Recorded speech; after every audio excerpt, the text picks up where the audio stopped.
مرحبا بكم في قناة English Edge. أنا محمود، والنهاردة هنشرح ضمائر الفاعل في اللغة الإنجليزية بشكل مفصل. ضمائر الفاعل موضوع مهم جدا لأنه بيساعدنا على تكوين جمل صحيحة ومرتبة. هنشوف كل ضمير وإزاي نستخدمه مع أمثلة توضيحية أكتر. يلا نبدأ. ضمائر الفاعل subject pronouns هي كلمات بتحل محل الأسماء في الجملة، وتأتي في مكان الفاعل بدلا من تكرار الاسم كل مرة. بنستخدم الضمير المناسب اللي بيعبر عن الشخص أو الشيء اللي بنتكلم عنه. يلا بينا ناخد الضمائر مع بعض.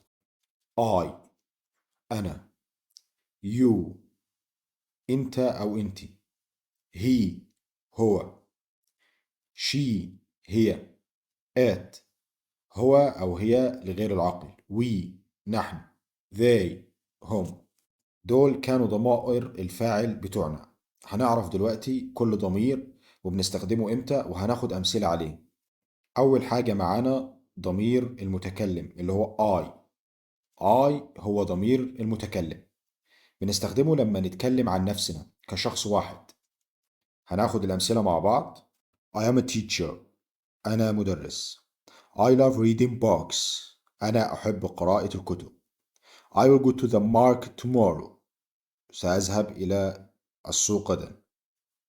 هنا هنلاحظ مع بعض إنه I بيجي في بداية الجملة لأنه بيعبر عن الشخص المتكلم.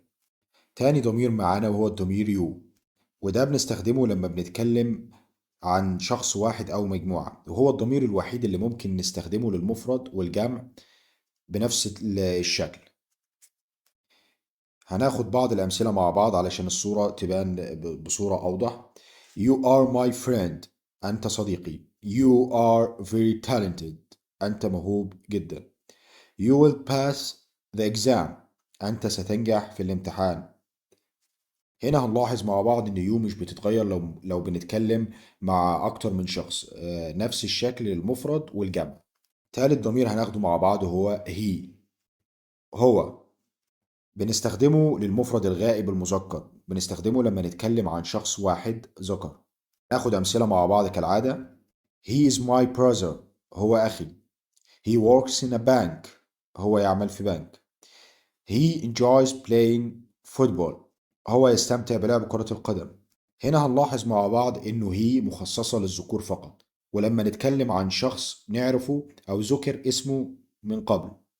بعدين هناخد مع بعض الضمير she هي. بنستخدمه للمفرد الغائب المؤنث، بنستخدمه لما نتكلم عن شخص واحد أنثى. هناخد مع بعض الأمثلة. She is my sister. هي أختي. She is a doctor. هي طبيبة. She likes to travel. هي تحب السفر. هنا هنلاحظ مع بعض إنه she بنستخدمه لما نتكلم عن الإناث، وممكن نستخدمه لما نتكلم عن أي أنثى معروفة. ودلوقتي هناخد مع بعض الضمير it هو أو هي لغير العاقل. بنستخدمه لما نتكلم عن شيء غير عاقل أو حيوان أو جماد. ولكن في ملحوظة مهمة لازم نكون عارفينها، إنه ممكن نستخدم هي وشي مع الحيوانات.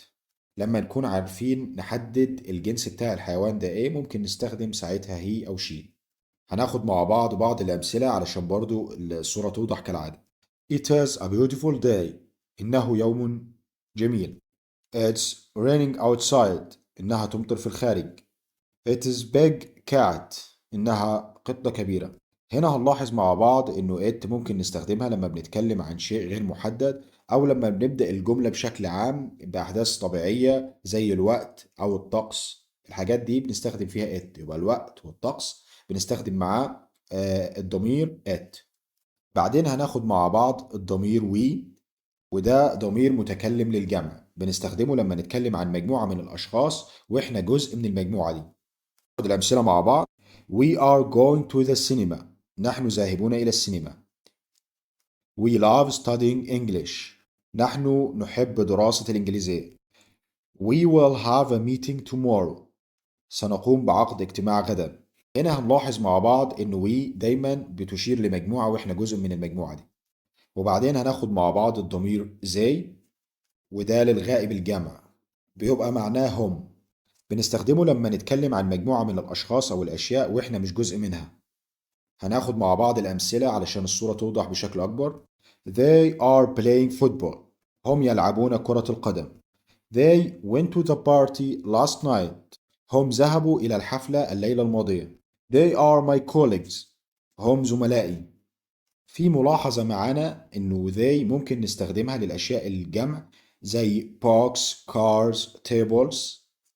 الحاجات دي ممكن نستخدم معاها they.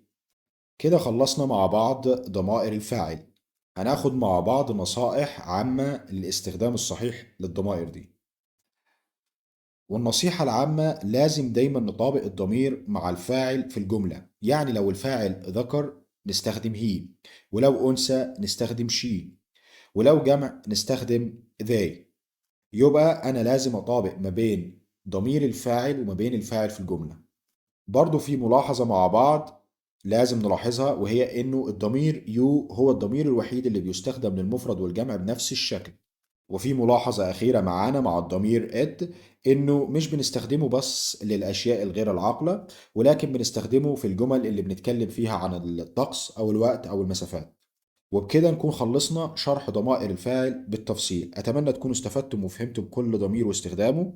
لو عندكم أي استفسارات أو اقتراحات لمواضيع أخرى اكتبوا لي في التعليقات، وما تنسوش تعملوا لايك واشتراك في القناة عشان توصل لكم كل الفيديوهات الجديدة. شكرا ليكم ونشوفكم في الفيديو الجاي. سلام.